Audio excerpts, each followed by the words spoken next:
Bom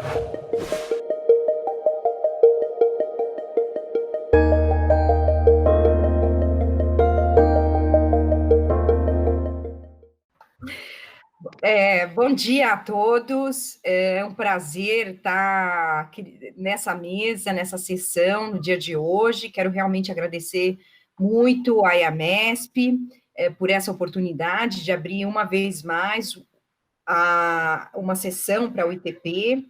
Essa sessão, realmente, um ano atrás, tivemos uma manhã inteira discutindo o tema de marketing, o impacto que o marketing tem nos sistemas e realmente como pode transformar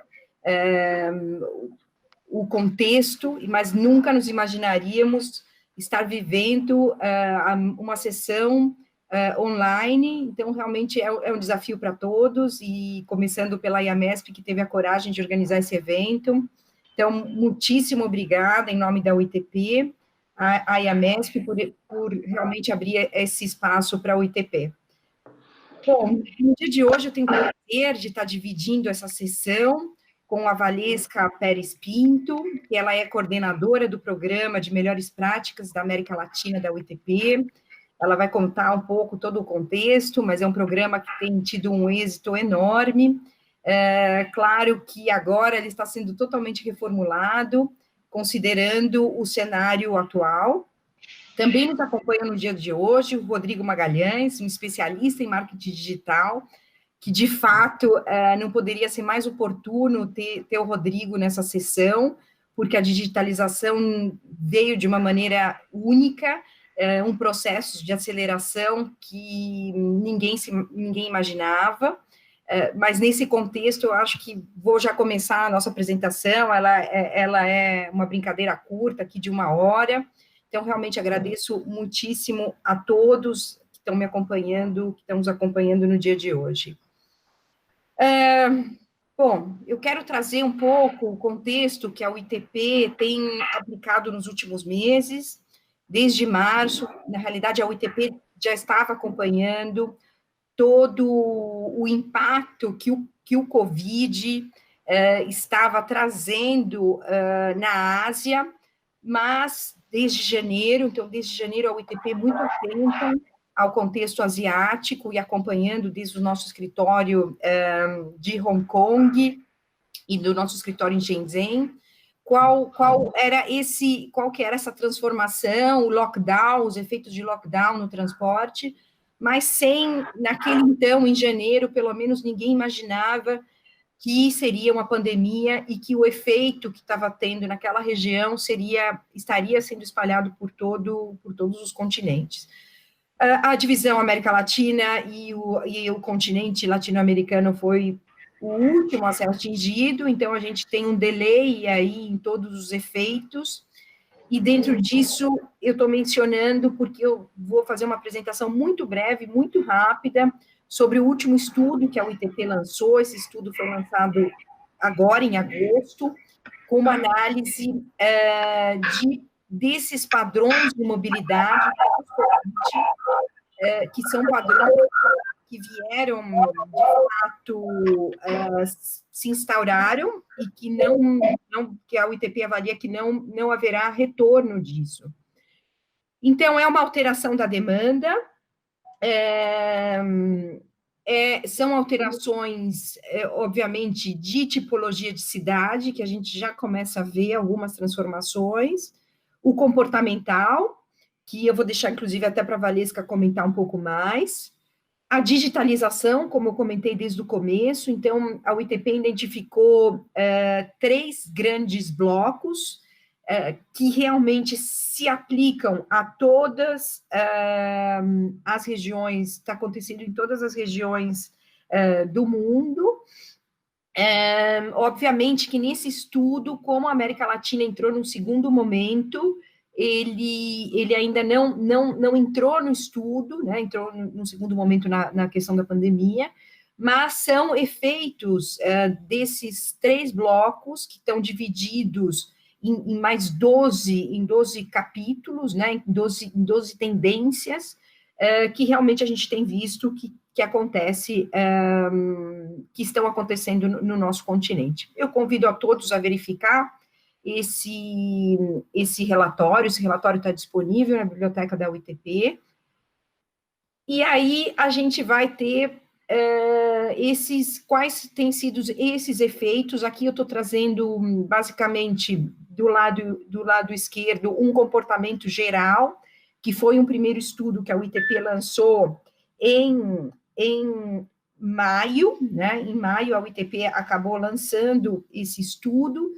no qual identificava, basicamente, uma tendência na Ásia de um crescimento do transporte individual, na América do Norte, um crescimento total do transporte individual, e na Europa, uma retomada muito forte do transporte público, e nessa pesquisa, o que a gente verificou é que realmente há na Europa um processo das pessoas quererem utilizar o transporte público, porque acreditam, de fato, que o transporte público pode melhorar a saúde, entre aspas, da cidade, e essa saúde da cidade poderia, digamos, ser um combate a futuras pandemias. Então, há uma consciência muito grande de que o transporte público pode contribuir para uma cidade mais, sustentável, nem vou usar mais a palavra sustentável, mas mais saudável. E aí a gente tem esse processo de queda de demanda, e eu no próximo slide vou mostrar um pouco o que é a retomada, mas o que eu quis trazer algumas figuras muito fortes de demandas de metrô na América Latina. Então a gente vê que nenhum sistema no mundo, nenhum sistema na região da América Latina retomou nem aos 50% do seu patamar pré-Covid, né? Então, só para trazer essas figuras, obviamente que muito ligado a questões de políticas ou de recomendações sanitárias locais, né? Por exemplo, no caso de Buenos Aires, uma retomada muito baixa, imagino até que na sessão da Lamis vai ser um pouco mais comentado, então nem vou entrar em detalhes nisso. Também o caso de Medellín, com uma política de distanciamento social que impede a ocupação dos veículos e impede a situação de utilização do sistema. Então, muito mais do que a retomada da cidade, está ligada a medidas sanitárias que têm impedido ou têm limitado o crescimento dessas demandas. Mas aqui nessa figura, o que a gente pode ver também são as retomadas e a velocidade de recuperação do número de passageiros nos metrôs. Então, a gente vê um efeito que também ninguém, ou poucos, um pouco a Itália, que tem chegado aí a Milão, especificamente, a 50% da demanda pré-lockdown. Então, a gente aqui está vendo as semanas lockdown. Então, quer dizer, a semana 0 foi o fechamento total das cidades, né? E aí a gente tem em torno de 16 semanas desde o lockdown até digamos, da primeira abertura, né? Então, a primeira abertura, essa semana 0 é a abertura, início de abertura do sistema das cidades, né? Então, a gente vê que é uma retomada muito lenta, mesmo após quase aí 16 semanas, algumas cidades 15 semanas, 14 semanas, após, digamos, a liberação de algumas atividades, ou início de atividades, a gente vê retomadas ainda muito baixas, aí no caso de Nova York também, com 11 semanas de abertura da cidade, só 12% da retomada dos passageiros. A mesma coisa que Paris, apesar de já estar em 16 semanas de abertura, em torno de 40% dos sistemas que estão sendo, da recuperação do número de passageiros. Bom, essa apresentação está disponível, esses números em detalhes podem ser vistos em diversos relatórios que a UITP tem desenvolvido, que estão disponíveis na biblioteca, com acesso irrestrito a todos os membros de metrô, né, metrô de São Paulo, metrô do Rio, CCR. Bom, então, eu quero convidar a Valesca para entrar diretamente no nosso tema, para trazer um pouco do que vai ser esse desafio, e como que todo esse processo de transformação da cidade, de transformação da sociedade, da transformação do nosso cliente, né, vai ser impactada e quais são esses desafios que vão ter sido enfrentados. Valesca, te convido, o palco é seu, né? The floor is yours. Então, bem-vinda, Valesca, muito obrigada pela participação, assim como o Rodrigo, que também vai acompanhar a Valesca após. E aí, a gente retorna, eu vou retornar um pouquinho depois com algumas perguntas da nossa audiência. Convido a todos a colocarem as suas perguntas no chat. Valesca.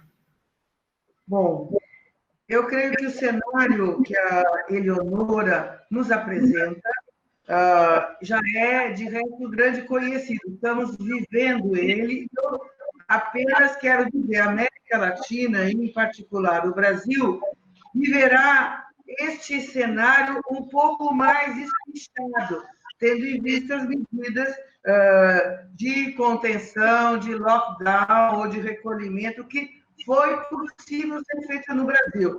Então, como essas medidas não foram exercidas na sua plenitude, né, eu acredito que nós temos uma crise espichada, né? Como dizem, um platô longo e mantido por muito tempo. Acredito que isso vai ter um impacto que já é bastante conhecido. Eu diria que nós tivemos um primeiro fato que eu gostaria de dizer. O setor da mobilidade é um setor que foi ficando complexo ao longo dos anos. Ele tem muitos atores, muitos intervenientes. Certamente que, se nós olharmos a recuperação da demanda de passageiros e de receita pelos metrôs, essa demanda não vai se dar no mesmo ritmo como a demanda dos setores mais flexíveis, como o ônibus, como a caminhada, e a utilização dos automóveis, que, ao meu ver, a exemplo do que acontece nos países, nos Estados Unidos e na Ásia, vai crescer. Então, nós teremos uma crise prolongada, mas tivemos, no dia 26 de agosto desse ano, uma prova de unidade do setor que uniu prefeitos, governadores, secretários estaduais, municipais, operadores, no sentido da obtenção junto à Câmara Federal, Câmara de Deputados, de um repasse de até 4 bilhões para os estados e municípios. Isso é muito importante, porque é uma espécie de alívio para a travessia do deserto, como eu chamo, mas está longe de representar, né, uma saída e uma solução para o cenário pós-pandemia. Os dois itens que eu coloquei na sequência, a Eleonora já explicou. O cenário pós-pandemia é um cenário de redução de viagens, e que, pela primeira vez, essa redução das viagens vai acontecer nos extremos da nossa população. Os de menor renda, porque não terão recursos para sair de casa nem para procurar trabalho, e os de maior renda, porque podem recuar para o conforto das suas casas, fazer home office, viver tranquilamente, né, fazendo suas atividades através da internet. Pela primeira vez, as duas pontas têm um comportamento semelhante, vão viajar menos, e isso terá impacto em tudo isso. O mais importante é entender que as mudanças que estão no terceiro item da minha apresentação, trabalho remoto, telemedicina, ensino à distância, e-commerce e delivery, não são novas, né? Nós falamos de trabalho remoto no Brasil desde a década de 90. Qual a diferença agora? É que escalou agora, o país inteiro está experimentando essas atividades e descobriu-se, para o bem e para o mal, que ela pode ser boa para as empresas, pode ser boa para os trabalhadores, inclusive não sair de carro, se o segmento mais rico não sair de carro, até melhorou a condição do ar nas cidades brasileiras. São Paulo nunca teve um ar tão bom depois que as pessoas ficaram em casa e não usaram seus automóveis. Para você ver que, se olhar pelo ponto de vista do trabalho, tem um impacto, ainda nós estamos esperando estudos sobre o impacto do segmento de alta renda ficar em casa sobre a mobilidade e sobre o impacto sobre a mobilidade, inclusive a melhoria da velocidade operacional dos ônibus, coisa que há muito tempo não acontece. Mas vamos, então, àquilo que é a mensagem para o setor metroferroviário, né? Se nós fazemos parte de uma grande família, tá? Estamos no mesmo bar, no mesmo mar, o nosso barco é diferente. O nosso transporte é estrutural, é indutor de polos urbanos. É essa característica do metrô. O metrô, os nossos trens e carros do metrô não vão sair dos trilhos, continuarão rodando sobre uma estrutura fixa, rígida, mas que tenha a qualidade de ser melhor identificada, melhor conhecida, melhor encontrada. É muito mais fácil encontrar uma estação de metrô ou de trem do que encontrar um ponto de ônibus. Daí a referência que esse transporte estrutural tem como estruturador e indutor de polos urbanos.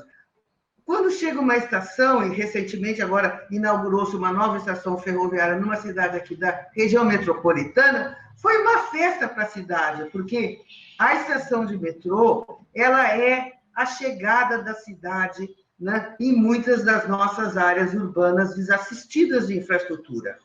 Tem um outro fator que o metrô tem que valorizar. O metrô, justamente por ser estático, por ter uma grande concentração, logo, passado esse período de pânico, que eu acho que o Rodrigo vai dizer que nós vamos ter que vencer o temor sobre as condições de segurança dos espaços do metrô, vai voltar a ser aquilo que ele pode ser. Ele é uma mini-cidade, e ele é a área da mobilidade que tem a maior capacidade de explorar aquilo que nós chamamos de negócios associados, visando a geração de receitas tarifárias. É difícil que um ponto de ônibus consiga mais do que recursos de publicidade. Em algumas cidades conseguiu, e temos exemplos no Brasil, que mostram que o ponto de ônibus também pode gerar receita essa tarifária. Mas o potencial que uma estação de metrô, que uma estação de integração multimodal, que um terminal tem, é imensa. Mas isso nós estamos ainda patinando na capacidade de fazer com que isso aconteça. Por último, a mensagem final. Nós temos que melhorar a experiência da integração multimodal. Está evidente que nenhum setor de transporte público, nenhum modal sozinho, vai melhorar em conjunto a nossa mobilidade. Então, a melhoria da integração multimodal significa com que o metrô tenha que ser, primeiro, ele tem a oportunidade de conhecer melhor os seus usuários, nunca teve tantas condições, que a tecnologia, e o Rodrigo vai dizer, da gente conhecer quem é que está na nossa casa, quem já é da nossa casa, que nós não podemos perder, quem é que a gente pode conquistar. Mas eles virão por outros modos, ou virão caminhando, ou virão de ônibus, ou virão de Uber, ou virão de bicicleta. Então, essa integração vai ser o cerne da condição para que nós melhoremos a condição da receita operacional. Quando a gente compara o metrô ao esqueleto humano, eu sempre faço questão de lembrar, o esqueleto humano, para ficar de pé, precisa de músculos. E os alimentadores são os músculos que vão dar a receita operacional que nós precisamos. Eu acredito que, a partir de agora, vendo que é possível vislumbrar, se não no imediato, esperança para o nosso setor, eu vou passar a palavra para o Rodrigo, porque o Rodrigo vai dizer que comunicação devemos desenvolver nos metrôs e ferrovias para que nós nos aproximemos desse objetivo, fazer do nosso setor um setor gerador de receita e depois. Isso é um convite que eu volto no final. É um convite para o nosso evento 7 ou 8 de outubro, né, a UITP. Nos encontramos lá e eu volto nesse slide mais tarde ou nesse tema. Rodrigo, agora é com você o show. Ok, muito obrigado. Vou compartilhar a minha tela aqui, para que vocês possam ver a apresentação. Espero que esteja tudo certo. Estão vendo aí? Perfeito, Rodrigo. Ok, maravilha. Bem, tem um desafio que a gente precisa enfrentar agora, que é lidar com a comunicação nesse período pós-pandemia. A primeira questão que a gente tem que entender é qual que é esse conceito de pós-pandemia que a gente fala. Porque se a gente estiver falando em quando a OMS falar nós não estamos mais em uma pandemia, nós estamos falando daqui a um ano. E não tem jeito de esperar até lá. Então, a gente precisa entender um pouco desse momento meio intermediário aí, para a gente entender como que se dará esse processo aí. E aí, a gente precisa entender um pouco dessa comunicação na retomada sobre os serviços, especificamente sobre os trilhos, que tem algumas características muito peculiares, que tem um monte de assunto que a gente precisa levar em consideração. Mas, primeiro, a gente precisa reconhecer alguns pontos ali. Entender que o processo de recuperação é lento, não vai acontecer da noite para o dia se voltar a 100% da demanda do que se tinha antes do início da pandemia. A gente tem um cenário de um público ainda medroso, ainda com receio, né? Devo estar lá? A gente tem uma contra-informação no transporte público aí de que os locais de aglomeração, o transporte público é um vetor aí de disseminador da Covid. Então, as pessoas ficam com receio dessa informação, preciso entender esse cenário aí também.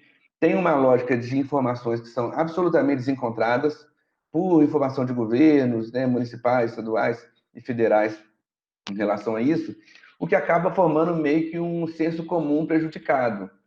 É interessante a gente entender como que a lógica da comunicação distorcida, a dinâmica de fake news, é um processo raso de grande parte das pessoas compreenderem a lógica da informação, façam que o senso comum seja ruim. Eu tenho acompanhado muito a lógica das fake news em relação à pandemia, as que envolvem transporte coletivo ou não, e é interessante, né? A da semana é que aquele medidor de temperatura na testa causa um dano a uma determinada glândula. Um monte de lugar que a gente chega, um monte de loja que a gente chega, um monte de lugar de transporte público que a gente chega, que a pessoa fala assim, não, eu tenho que medir no punho agora porque não pode medir pela testa. As pessoas achando que aquela informação era verídica. É um problema isso. Agora, existem algumas máximas na comunicação que a gente não pode esquecer delas. E muitas vezes o setor esquece um pouco disso. A gente precisa lembrar. Essa frase aí é clássica, né? O que não é visto não é desejado. Então, eu preciso continuar apresentando as soluções, as situações, os produtos, os serviços, para que as pessoas queiram usar. E não só de querer usar, mas de saber que eles estão lá. Aquilo ali fica na cabeça da pessoa como uma opção muito clara. A gente precisa, via de regra, olhar para o nosso concorrente. E quando a gente pega lá um clássico concorrente nosso, que é o setor automobilístico, né, a gente vê o usuário em muitos lugares sonhando um dia que ele vai poder andar no próprio carro e não estar lá apertado dentro de um metrô ou dentro de um ônibus. Isso no Brasil ainda é muito comum. A gente precisa fazer uma reflexão no sentido de que, mesmo o melhor dos produtos da indústria automobilística, que é um carro confortável, moderno, tecnológico, que tem todos os atributos que se quer, as pessoas ainda embalam para poder vender. Porque, teoricamente, o carro por si só, se o carro é bom, estava ótimo.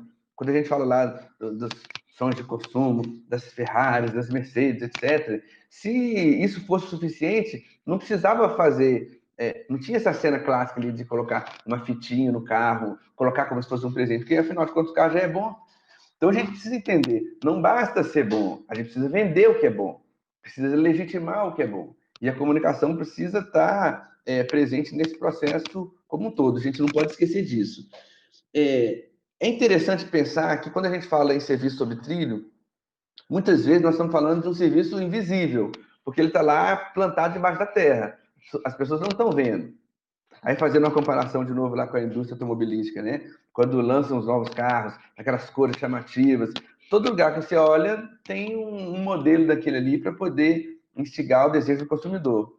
Mas alguns serviços de transporte sobre trilho, que são predominantemente invisíveis, quando a gente pega, por exemplo, o metrô de Londres, o que eles conseguiram construir de comunicação a partir de um símbolo? Quer dizer, você não está vendo o serviço está lá debaixo da terra, mas aquela marquinha ali é um processo de comunicação lógico que, ao longo de muitos anos, foi sendo construído para que a pessoa tenha essa identificação clara com o serviço que está sendo utilizado. É importante a gente lembrar que tem uma outra máxima lá, né, de que, além de que o que não é visto não é desejado, é que menos propaganda, via de regra, significa menos venda. A Coca-Cola, que é um produto, né? Vamos tirar ali a questão nutricional, que faz mal, etc e tal. Mas a Coca-Cola enquanto marca, né? A semana o mês que a Coca-Cola reduz em 5% a verba de publicidade dela, impacta em quase 6% em queda de venda na semana seguinte. Olha que interessante, né? A Coca-Cola precisa fazer propaganda dela, falar que ela é boa, falar que ela vai matar sede, falar... Teoricamente, não. A marca está construída, tem aí 100 anos que está para todo mundo ver. Mas se ela não continuar comunicando, via de regra, ela tem um problema lá na frente. Nós, quando falamos de comunicação pública, a gente precisa aprender muito com a iniciativa privada e entender a comunicação como parte do processo, inclusive nas crises, né? Entender que a comunicação social dentro de qualquer estrutura de transporte público precisa ser entendida como parte da estrutura de negócio. Não é um apêndice, não é um departamento, não é uma assessoria, que é um cara que vai ser um mero executor. Não podemos pensar dessa forma, né? A comunicação precisa ser entendida como parte da estrutura de negócio. Em 97, quando o Belo Horizonte estava construindo o primeiro exemplo do sistema tronco alimentado, que foi a Estação Diamante, foi muito interessante, porque foi uma operação interessante, legal, e quando a gente apresentou o custo de comunicação, à época, né, 97, custava R$1 milhão a campanha publicitária que lançaria a estação. Aí, a gente apresentou a campanha de inauguração da estação, de lançamento da estação, de contar para as pessoas que tem uma nova forma de andar, vai custar R$1 milhão. Aí o departamento financeiro da BH Trans falou assim, com R$1 milhão eu construo outra estação. A gente fala, pô, você constrói outra estação vazia, né? Vai ser mais uma vazia, ou que ninguém sabe usar, ou que as pessoas vão acabar detonando o processo. Coincidentemente, ontem, entrou em operação a primeira estação do serviço tronco alimentado numa cidade aqui da região metropolitana, que é Contagem. E é muito interessante a gente perceber a mácula que faz no processo, na imagem da administração, a comunicação está dissociada do projeto como um todo. E entender a comunicação nessa lógica aí é falar na alegria, na tristeza, na saúde e na doença. Está tudo funcionando bem, o serviço andando, a comunicação funcionando, mas está tudo ruim. Comunicação é aquele casamento ali, aquela parte imbuída ali da estrutura organizacional da empresa que precisa ser pensada. Em 2008, quando teve uma crise mundial dos títulos podres do mercado imobiliário, aquela crise que aqui no Brasil falava assim que aqui ia chegar uma marolinha, um monte de empresa quebrou no mundo inteiro, né? Inclusive assim, falando em mobilidade, né? Indústria automobilística sofreu pra caramba, mercado imobiliário, bancos, etc. E aí, quando essa crise foi passando, essas empresas foram retomando um pouco as atividades, voltando a vender, e aconteceu um padrão muito interessante, que era o seguinte: em cada setor, uma empresa crescia mais que as outras. Então, por exemplo, quando a gente pegava nos bancos, o Santander se recuperou antes do resto dos bancos. Quando se pegava a indústria automobilística, a Toyota se recuperou antes da indústria automobilística, das outras marcas. quando pegava outro setor lá, tinha sempre uma que recuperava antes. E aí saiu um estudo que mostrou o seguinte: o que tem em comum entre essas empresas que se recuperaram antes em comparação com os demais concorrentes? A constatação que eles tiveram foi o seguinte: durante a crise, essas empresas não pararam de anunciar. E aí fica claro, né, que, olha, as empresas entenderam a comunicação como parte do negócio. Então, isso é algo que a gente tem que trazer para a gente. A gente está vivendo num momento em que o setor de transporte público está sofrendo muito. A gente sabe o que representa para o empresário, para o município, a queda de receita e tendo que prestar um serviço. A gente sabe a dificuldade que é, à medida que se vai restabelecendo o processo, eu não consigo colocar um número de viagens suficiente, e as pessoas estão lá aglomeradas, lá, uma juntinha nas outras, nos vagões ou nos ônibus, isso acaba sendo um problema. É claro que a gente tem essa noção, mas nessa equação aí, a comunicação não pode ficar para depois, porque é assinar sentença de morte. Precisa ter muita clareza nisso, que assinar sentença de morte significa perder para sempre o que se pode fazer. No caso do transporte sobre trilhos, existem algumas entender, né? Porque o trilho ele não sai dali, né? O metrô, o trem, ele está daquele jeito ali. A mobilidade, a forma de se articular é realmente mais complicada do que outros modais. Mas existem uma infinidade de benefícios que precisam ser mostrados. Como a gente fala lá do que não é visto, não é desejado, muitas situações dos metrôs e trens que a população não conhece, não sabe. Né? A gente precisa deixar muito claro que o tempo de deslocamento dos trilhos é menor do que outros modais, né? O tempo de contato ali com o suposto risco de contaminação, né? A lógica intrínseca da vida da cidade com o metrô. Precisa ter ação que vai mostrar acolhimento, mostrar que está preparado, né? Mostrar que tem uma dinâmica que é responsabilidade de cada usuário também, de estar lá com a sua máscara, de se portar da forma correta e como uma lógica importantíssima nesse processo, como a gente está entendendo aqui que comunicação faz parte da estrutura, ter regularidade da comunicação. Não pode acontecer o que a gente chama de campanha voo de galinha, que é aquela campanha que vai ali, vai e não consegue ir para frente. Precisa ter regularidade. Essa é uma lógica importantíssima. E ter criatividade também, porque os concorrentes são criativos. Eu vi anteontem, uma informação que inicialmente me assustou muito, falando assim, começou o serviço de transporte por ônibus de Belo Horizonte a São Paulo na modalidade low cost, low fare. Eu falei, poxa, baixo custo de ônibus para BH, São Paulo. Na mesma hora veio aquela tormenta, aquele pesadelo dos pirueiros que a gente sofreu em 97, também em BH. E ele falou, olha, R$29 não tem jeito, como é que você faz? Aí, como era uma notícia que eu vi no Catraca Livre, eu falei, peraí, tem uma confiabilidade que fui atrás e fui ver. E fiquei impressionado com o que se está fazendo, que é um projeto que se chama o Imob, que os ônibus são ônibus double deck, ônibus novos, operados pela JCA, pela Cometa, fazendo a rota Terminal Turístico JK, Terminal Tietê a R$29,90. Se você quiser um semi-leito lá, R$39,90. Sem ter contato, com reconhecimento facial, com tecnologia de remarcação, né? Tudo pensado, porque a gente fica pensando nisso como um concorrente, né? Olha que interessante, a Cometa concorrendo com a Cometa. Porque a passagem dela para São Paulo na rodoviária é R$110. Né? A mesma empresa fazendo a lógica de forma diferente.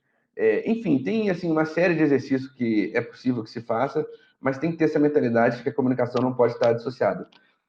Como a maioria sabe, o metrô em Belo Horizonte, ele digamos assim, ele não entra na cidade inteira, né? Ele é quase que marginal, ele tem uma rota assim que não é o principal meio de transporte.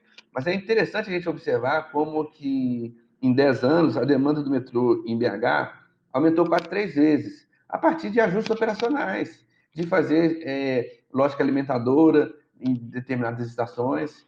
Tem lugar no mundo que até o Uber serve como alimentador, né? Nos Estados Unidos tem região que é assim. Então, assim, tem que pensar, sair da caixinha. E nessa lógica de sair da caixinha, a comunicação não pode ser um acessório. Isso tem que ficar muito claro para as pessoas. E aí tem uma lógica do Wally Ollins que ele diz que é preciso persuadir os de fora a comprar e persuadir os de dentro a acreditar. Esse é um ponto importantíssimo, né? Porque a gente tem que dividir nossa atenção em mostrar o metrô, é bom para a cidade, é confiável, mas ao mesmo tempo tem que cativar quem está lá. A gente não pode deixar acontecer um negócio que a gente chama lá, que é síndrome da dissonância cognitiva, que é uma tendência ao arrependimento das pessoas que já usam um determinado serviço. Porque ele é bombardeado o tempo inteiro pelos concorrentes, pelos amigos, por todo mundo. E aí, quando a gente fala que ele é bombardeado pelos amigos, a gente entra muito na dinâmica de redes sociais, que eu vou finalizar minha fala com isso. Outra coisa importante é reconhecer o potencial que tem. Eu fico vendo as grandes marcas do mundo inteiro fazendo das melhores ações promocionais dentro do metrô, dentro da lógica do sistema sobre trilhos.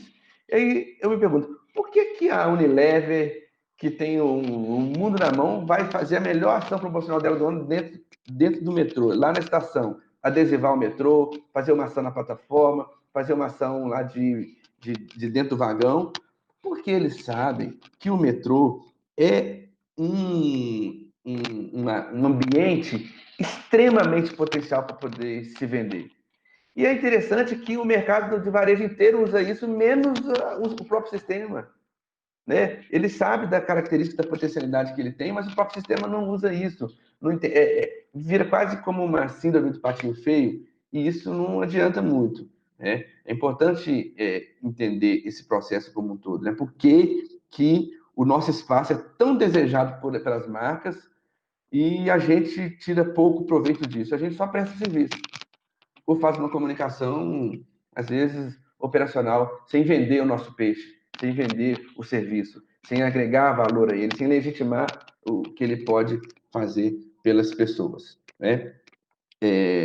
Isso de dissonância cognitiva que a gente está falando é porque a gente precisa cuidar de quem está dentro também, quem já usa o serviço. Isso é importante fazer. A gente não pode esquecer de quem já é usuário. A tecnologia, nesse sentido, ajuda muito. Eu me lembro bem de uma discussão muito grande em São Paulo sobre digitaliza ou não digitaliza? Devo fazer ou não devo fazer?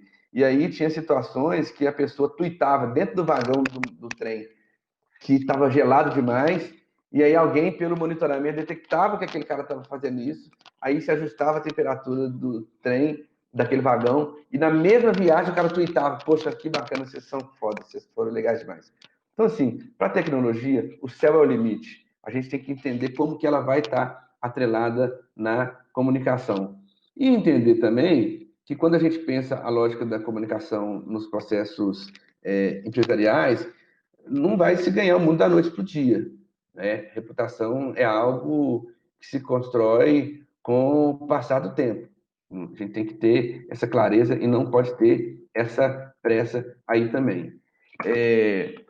Eu fico vendo um pouco dessa avaliação dos transportes sobre trilhos, do metrô como uma coisa antiga e tal, que mesmo quando tem uma modernização, como é o caso lá da linha amarela, que né, um centro operacional fantástico. Muitas vezes a gente percebe, eu não digo só em São Paulo, não, mas em muitas cidades, o metrô se vê como velho.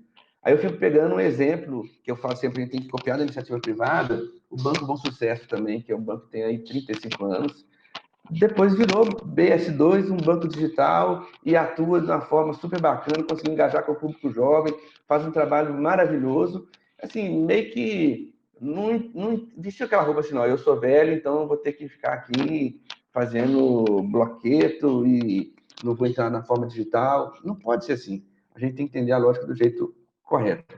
E para encerrar, quando a gente fala de tecnologia a serviço da comunicação, a gente precisa entender uma dinâmica das redes sociais, que são muito importantes, é que ela é basicamente construída a partir da interação que os outros fazem. As pesquisas mostram, né, que as pessoas confiam mais nos amigos e familiares do que na propaganda.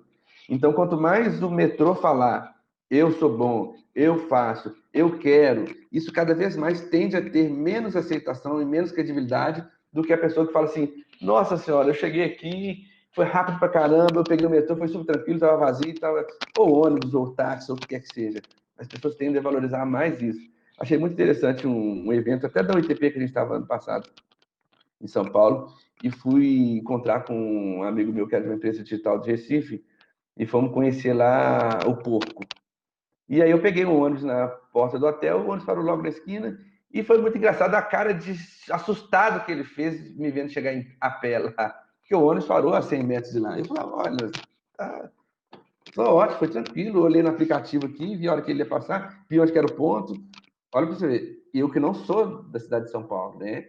Não conheço os horários, não conheço assim, não conheço nada. A tecnologia, os celulares, esse aparelhinho aqui, me fez chegar lá, colocamos os assuntos em dia, foi um material ótimo, uma conversa ótima de se fazer. E eu fiz a maior propaganda do sistema de transporte público para São Paulo naquele dia. E tenho certeza que melhor do que se ele lesse algum post nas redes sociais, visse algum vídeo, algum cartaz falando que o transporte público é bom. E para esse receio que as empresas têm, muitas vezes, de ativar a comunicação digital de uma forma mais intensa, é importante lembrar que você estando lá ou não, as pessoas já estão falando de você. Porque o transporte público faz parte do dia a dia da vida da cidade, do dia a dia da vida das pessoas. Então, é muito melhor que você esteja presente vendo o que as pessoas estão falando de você do que deixar isso correr solto, certo?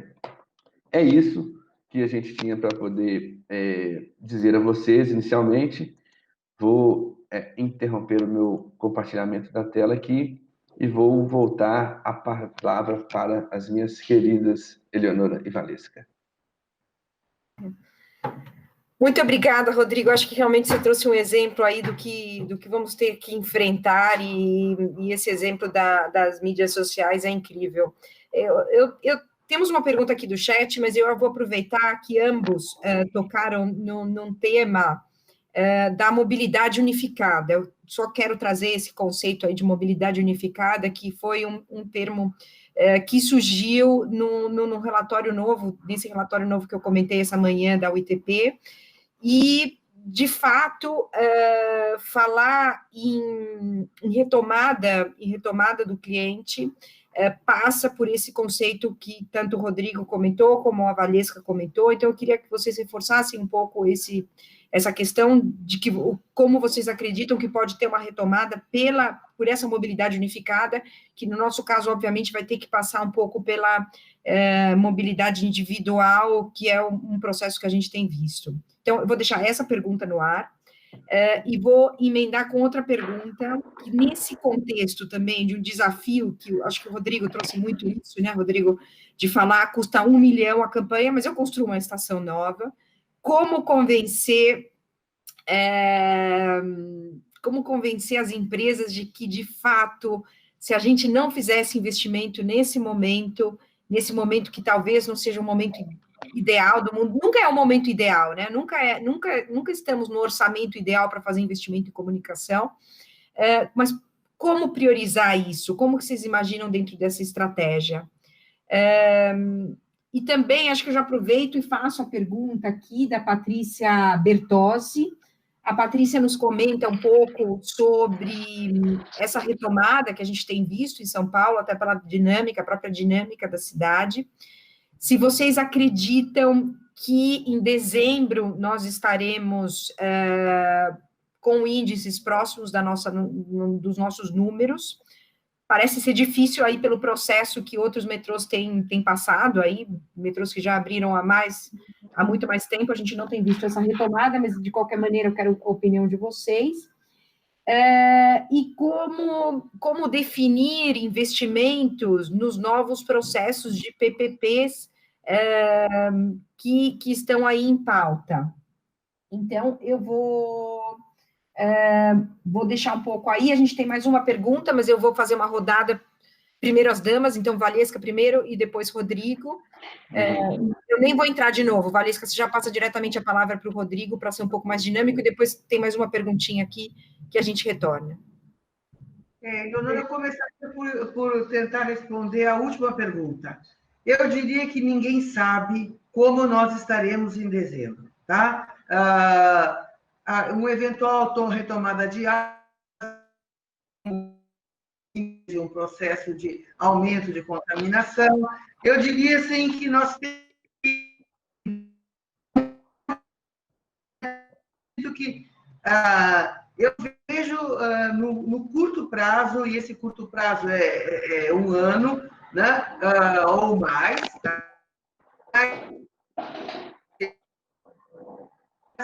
da receita operacional.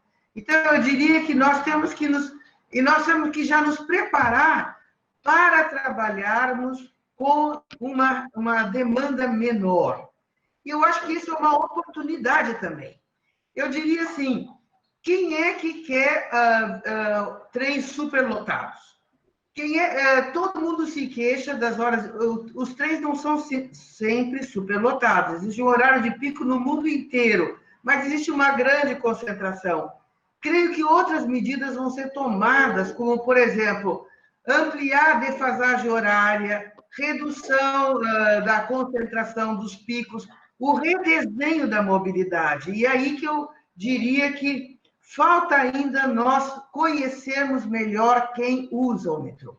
Tá? Ou seja, eu diria que o nosso mantra agora vai ser tratar as pessoas como pessoas, colocá-las no centro da nossa atenção, porque as pessoas não fazem os mesmos processos e a mesma mobilidade.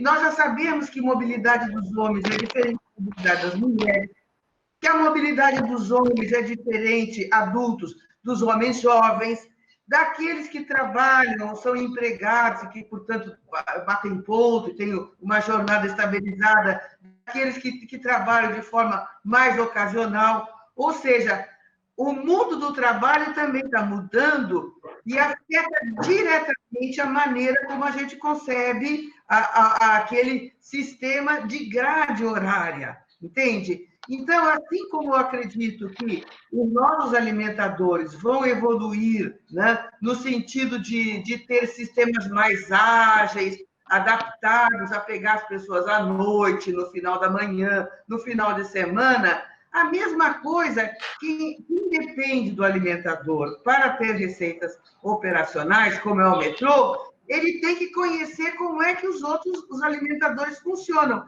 Então, assim, nós estamos diante de uma necessidade de revolucionar, inclusive, nossos instrumentos de pesquisa e planejamento. E aí a comunicação tem um enorme papel, porque a comunicação digital, ela é um fator de retroalimentamento de informações sobre os nossos usuários, sobre os seus hábitos, entende? Nós podemos obter da comunicação digital um conhecimento que não caracteriza os indivíduos um a um, mas que mostra novos comportamentos e expectativas dos nossos usuários.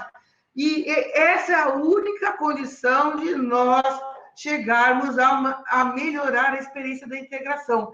Porque, lembrar, a experiência da integração multimodal, né, não é só a primeira e última milha, são todas as milhas no meio do caminho. E ela é um dos fatores de maior dissuasão do uso do transporte público. E nós temos essa experiência, porque é mais fácil a pessoa pegar o carro, se ela dispõe, o crescimento, Rodrigo, de 30% da aquisição de carros usados, mostra o quê? Que a periferia vai aumentar. Então, quer dizer, se nós não integrarmos, inclusive, o automóvel para ele entrar nas zonas densas, como é que nós vamos tirar o carro do centro das cidades, que é o nosso objetivo, para melhorar as cidades? Então, eu diria que há uma enorme conexão hoje em comunicação, tomada de decisões operacionais e planejamento. E isso não se fazia. A pesquisa OD era um departamento totalmente separado da discussão, por exemplo, da comunicação. A comunicação cuidava da embalagem, então, e do comercial. Então, gente, esses mundos vão ter que se conectar. E é isso que eu digo que é o limiar da mudança do papel da comunicação. Só aí ela vai fazer parte do negócio. Mas, Rodrigo, fale. Bem, eu avalio que... Eu sou até um pouco pessimista nesse aspecto aí, de que o seguinte, a gente precisa usar de exemplo do que acontece nos outros países.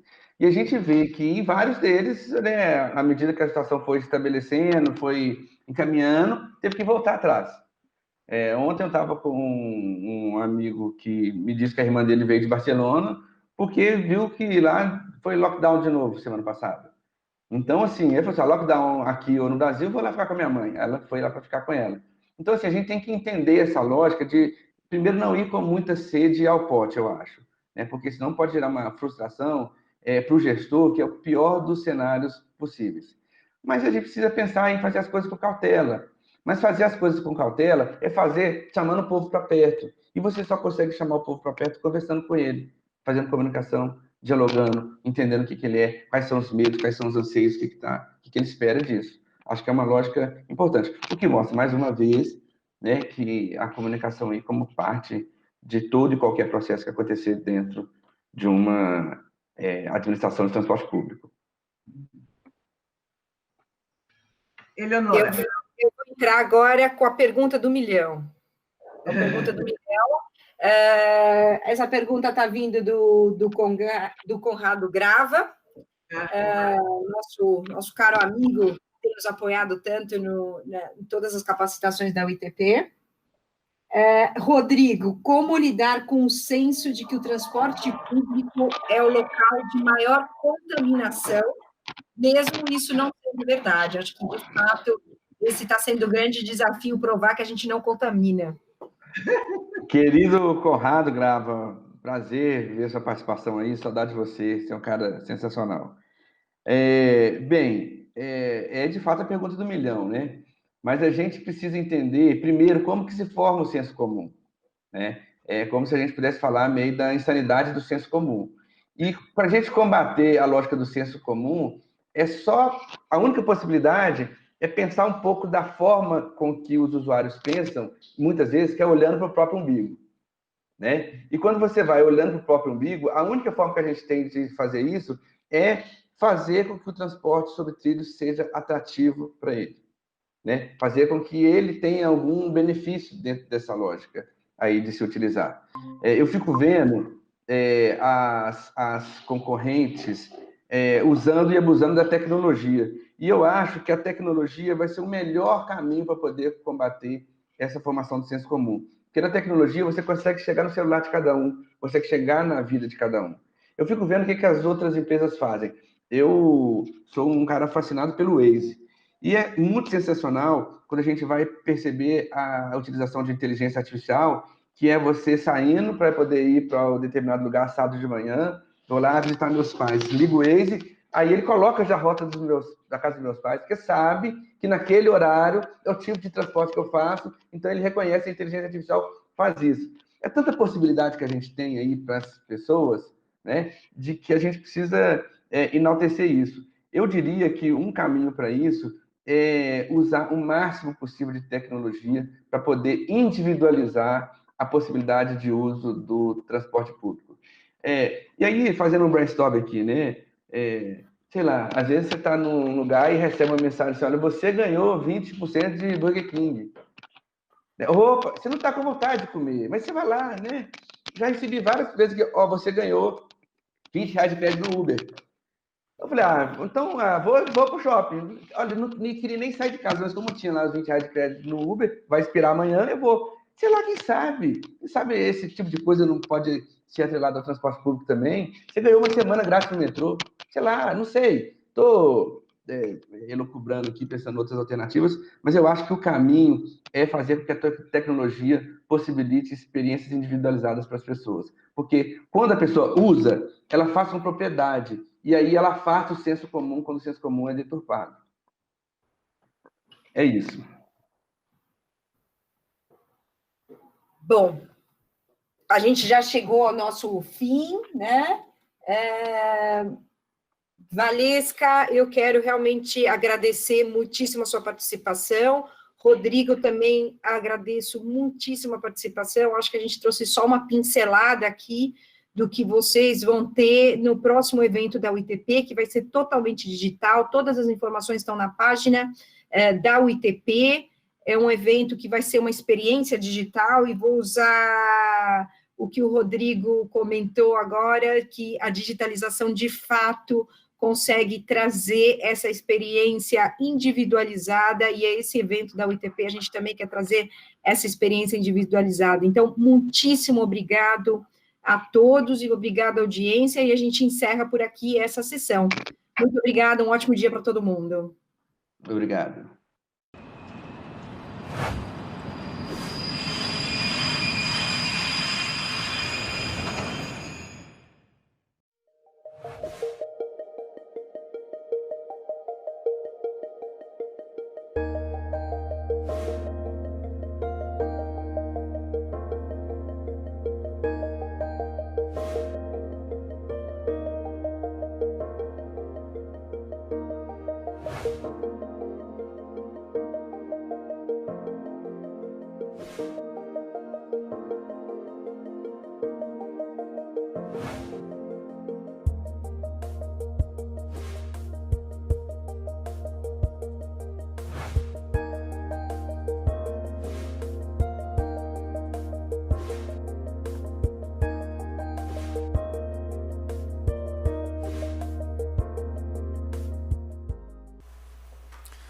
Muito bem, vocês acompanharam o nosso primeiro painel de hoje com o pessoal da UITP e gostaríamos de agradecer então a Eleonora, a Valesca e também ao Rodrigo por suas participações e vamos já emendar com o próximo painel, Unimetro Metrô Consulting.